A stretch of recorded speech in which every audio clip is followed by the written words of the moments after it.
After the criticism about the Austin scene and Joe Rogan's mothership, You have gotten like Austin trans brain.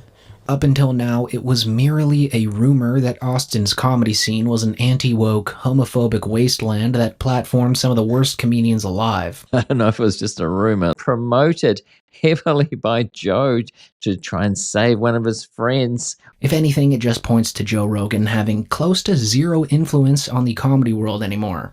Hi everyone, JJ here, welcome back. Well, American Redact has a fresh video out with some searing criticism of Joe Rogan and the Austin scene, specifically how Joe can't seem to help his unfunny, anti-woke comedians right now. Is his power on the wane? Let's get into it. I'm going to react to some of the video. I'm going to put a link to the full video if you want to go and see that, and I highly recommend that. But let's get into what he says. It's pretty good criticism, I think. Bryan Callen recently tried to revive his comedy career with his latest special, False Gods. And to no one's surprise, it bombed horrendously. I need to remind you guys of just how much Joe Rogan promoted this with Bryan Callen on his podcast, on 2 separate occasions. Like, Rogan painted this like it would be Callen's big break, as if he'd be selling out arenas across the country after this were put out.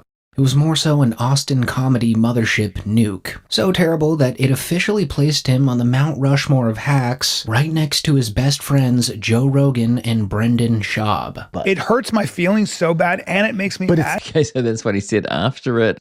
But we go through what happened here. He really goes into the anti-trans in a big way. After the criticism about the Austin scene and Joe Rogan's mothership, where Joe was pulling back from it, saying, we've got a lot of different comedians there. It's not all anti-woke. It's not anti-trans, anti-gay. And this is a prime example that's just come out of what it actually is. And as he said, promoted heavily by Joe to try and save one of his friends. And he had a pretty, well, I wouldn't say loyal audience, but, you know, an audience that was really open to what he was saying, and it just didn't seem to be very funny. Even they didn't laugh very much. So is this whole thing hack now, as Mark Maron has been saying? What truly made this such a terrible watch was that it was so obviously tailored to the style of comedy at Joe Rogan's mothership. Like, it was the epitome of the Austin trans brain disease that Stavros Halkias hilariously described on his podcast. And here it is. I found that clip, and I've done a video about Stavros, and Stavy's World is on YouTube doing well. He's doing a tour, and he's going to Austin. I noticed that he's playing in a theater. The theater that he's doing there, I think, is about 1,200, 1,300 seats. He does go to Austin and gets a big audience there, so that's good to see. You have gotten like Austin trans brain. Like, you know what I mean? Up until now, it was merely a rumor that Austin's comedy scene was an anti-woke, homophobic wasteland that platformed some of the worst comedians alive. I don't know if it was just a rumor. There have been, people actually see it and have said that, but this is the growing evidence based on this latest special that's sort of come from the scene. But it's all on tape. We can finally understand what guys like Shane Gillis, Bobby Lee, and Mark Maron were talking about this whole time. You know when, like, you're hanging out with another comedian, he says the N-word around you for the first time? Yeah. I like that. That's a little trust that I'm in the circle. Here we go. Let's talk about this real quick, okay? Uh-huh. I'm not with that. You guys are doing in Austin. Okay, so I did find this clip again just to remind you, if you haven't seen that, he has been critical. Says he's not with what's going on there, especially what they were talking about, using the N-word, and that guy saying he's comfortable with it, he likes it. Bobby Lee's not into it, and this is news. I don't know the actual reason for this, but it's interesting that he is not going to be at the mothership in November as planned. He will no longer perform. I haven't dug any deeper to find the reason for that. It could be many reasons, but it could be that he's just not into it. He doesn't want to. It's not worth it anymore. You know, in one room, someone's doing their bit about trans people, and then I get down the hall and there's someone on stage going, well, I guess I got to do my bit about trans people. Like, no, you don't. You don't.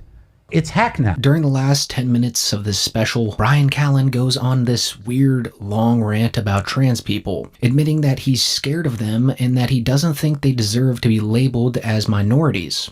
Okay, it's like the definition of transphobia in this actual act. And the fact is, it wasn't very funny. As I said, the audience he had, you'd think, would be laughing at it, but really, it sounds like they just didn't. It was a flop, and he kind of admits that. He was sort of sad about it afterwards, brushing it off as it didn't matter. I think Joe Rogan was there, according to American Redacted, and a lot of other pretty well-known people who are open to this kind of humor. Starts off joking about it, but it quickly turns into a pretentious, serious speech without any jokes. Like I walked into a coffee shop right here in Austin, right here, and behind the counter was a young person making espressos, and it was a man. I mean, I don't know how he identifies. I don't want to, but he had a beard, a pronounced beard, and he was also wearing a lovely summer dress, lovely.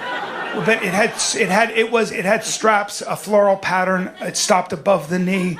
And so I thought that I had all these thoughts. And then I had my old guy thoughts. I couldn't believe it. It looked like chaos to me. It looked scary. It triggered me. It did. I was like, this is cats and dogs living together. You can't just decide you're going to wear a dress. What the? Okay, so this is literally transphobia, saying he was scared and his old man thoughts. It's like, how are we going to compete with China? Like, I went through these stupid thoughts. I was like, we got to bring back the draft maybe now, And that was all fear, and I just couldn't get it. And it's like it's the new hippie, the new punk rock. Maybe also just being older and seeing all these young kids who probably majored in equality, and I'm just it's not my generation, and he's wearing a dress and a beard, and it just looked like a revolution. So he's admitting to like old man yelling at cloud here. It's the kids, those damn kids. It looks like a revolution. He's scared of it. Looked like change that I wasn't included in. And really, the only hilarious part about this rant is that you can barely hear anyone laughing. Maybe a handful of people at most. And mind you, these are the same people that watch Kill Tony unironically, okay?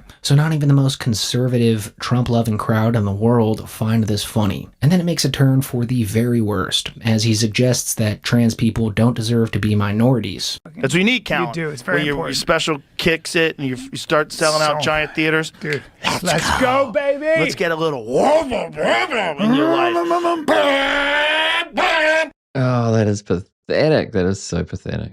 The official special barely cracked 200,000 views 2 weeks after being released, which by all means isn't a small number, but considering how much Rogan force-fed this to his massive audience, it doesn't seem like much. If anything, it just points to Joe Rogan having close to zero influence on the comedy world anymore. Like the days where comedians could go on Joe Rogan and instantly sell out arenas the following year are absolutely over. He developed this scene or this group of people, the sycophants around him, because if you sucked up to him and, played in this club and did similar humor or like this anti-woke humor that just is decidedly not funny, as Mark Maron says, it's just punching down and to the marginalized. So expecting to sell out arenas, it just seems to be over with people choosing not to play at the mothership. It seems some not having anything to do with that scene. It seems like that is on the trend up, with things like this just getting worse and worse. Because a lot of people, and even comics, would be completely humiliated to say what he says next here. It's like he thinks being a minority is a decision and not a result of people like him hating on them for decades. Yeah, but I was looking at this kid with the dress and the beard, and I thought, I'm probably looking at a white minority, which is wild. You can be white and you can be a minority now. And that's wild. And it's very unique because, for black people and brown people and indigenous people, for them to become minorities, they had to go through hundreds of years of brutal colonization and slavery. But now you can have blonde hair and blue eyes, be white as the driven snow, and you can be a minority on the same level because you feel like one. Please. I mean, does he not know any gay people in the whole history of what happened to gay people through decades? He's living in a dream world. He makes his act about this and he really has no idea of the marginalization of the different people that he's talking about. That's hacking the system, baby! And after he says this, he ironically accuses trans people of being grifters, while literally at the same time grifting for everyone on stage and embarrassing himself. I'm not saying there aren't real trans people. That's not what I'm saying here, because there are. I'm just saying there are grifters in every community. I was thinking about that too, as I looked at that kid's shoes. And I thought to myself, damn, I think I've been getting ready for the wrong enemy. He's in Texas. I wonder if this would work anywhere else. Certainly not if you went to LA or New York. I mean, this would bomb even worse. This is like the audience that it's built for, and still they don't think it's funny. And he's just really attacking people and showing who he really is here. I've been waiting for the grid to break down. That's why I practice jujitsu. That's why I have guns. That's why we live in Texas, right, guys? That's why, right? Yeah! You got access to a well. Your garage is a CrossFit gym in case you got to climb a rope, and the stairs break down in the apocalypse. I don't know what you're looking for, but either way, you got a freezer full of game meat. Yeah, the trans people are coming after you. Watch out. Go into your bunker.